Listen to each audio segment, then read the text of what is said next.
गायत्रीमन्त्रेण पात्रान् सम्प्रोक्ष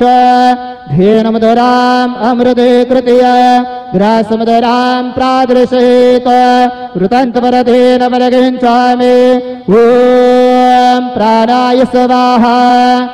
ॐ अपानाय स्वाहा ॐ व्यानाय स्वाहा ॐ उदानाय स्वाहा ॐ समानाय स्वाहा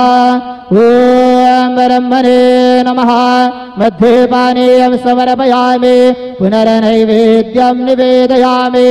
ॐ प्राणाय स्वाहा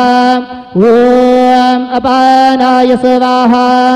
ॐ व्यानाय स्वाहा ॐ उदानाय स्वाहा ॐ समानाय स्वाहा ॐ ब्रह्मणे नमः नैवेद्यं निवेदयामि हस्तप्रक्षालनं समर्पयामि